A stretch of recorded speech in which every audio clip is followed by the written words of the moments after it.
Now they are asking me, Fred, now you want to go for the top seat. When you were the minister for interior, what about Rivayara? What about Ruarakarand? Honestly, is that the question they should be asking me? Because when I was the minister for interior, I've been here in Kenya. When I left even that minister, the new government came in. You know, this question, they always raise it when I'm about to say something because of fear. This is fear that is making them start to asking all these things. They have been in government for over 3 years now. It is now they are bringing all this nonsense. And let me tell you, if we have a problem with Rivayara, let's have a conversation. We sit down, you open an inquest, you come, you ask me, Fred, what do you know about this? I tell you, I know this A, B, C, and D.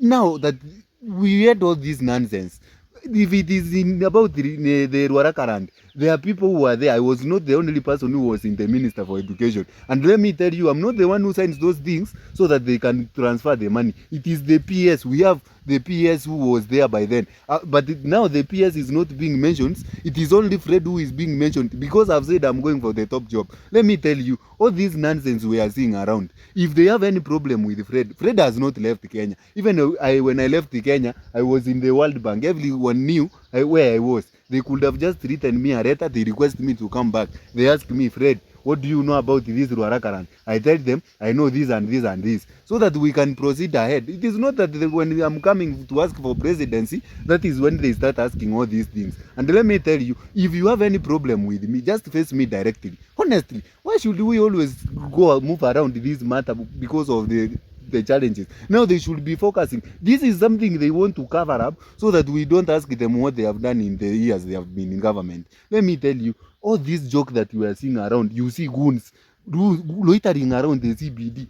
Which government allows the goons in the CBD? We have many investors in the CBD who are doing their businesses. Now, how safe is their businesses? Honestly, everywhere I go, I've seen people ask me, Fred, you are going for the top seat.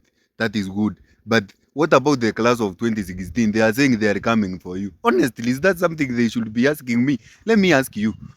In 2016, when I was the Minister for Interior, I made sure that every child and every student receives what he or she deserves, because there was all this monkey business that was going on, exam irregularities, cheating in exams. People cheat in exam and then they come to the job, they don't have any plan to do in the job. That is why when I was given this docket of the Minister for Education, I made my first priority that everyone will be given everything that he deserves. If you get your D or your E, it means that it doesn't mean that is the end of their life.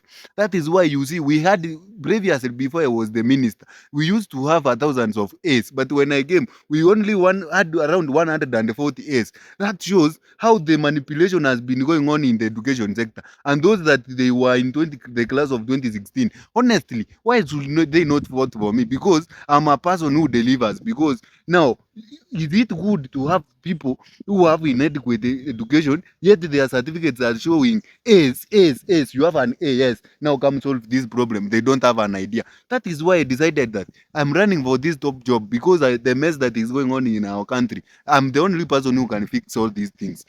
The people, they are here looting money, looting left, right, and center. They will not take this country anywhere. So that is why I honestly and candidly ask you, if you give me this opportunity, I will fix all this mess and we will go forward. Everywhere I go, they ask me, Fred, you are going for this top seat. How are you going to manage the national debt? What do you want to inherit? A government which has a big debt. Let me tell you, all this debt that we are facing, if I become president, it will be settled and we will not have any problems. Let me tell you, the reason why we have all this debt accumulating, it is because people are borrowing to loot money. They should have borrowed to invest. The investments itself could have paid that debt. Let me tell you, let me now ask you, if I'm given opportunity to lead this country, first, there is a lot of mismanagement of resources in the government.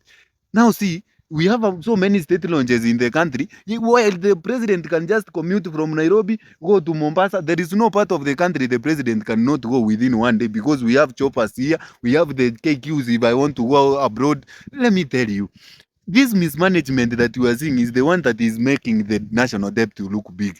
Now, look at the budget itself for State House. 18 billion shillings. What are they doing with 18 billion per year? 18 billion. What is 18 billion doing? When I was in government, when I used to be the CS for interior, the state house budget was 4 billion, and it used to manage everything in state house, and we used some time to remain with some balances. Now let me tell you, if I become president, I will just cut that state house budget by half. At least because of the economy, we will have 9 billion, and the rest of the 9 billion, let me tell you, with 9 billion, honestly, 9 billion can fund this capitation for 1 year for the schools.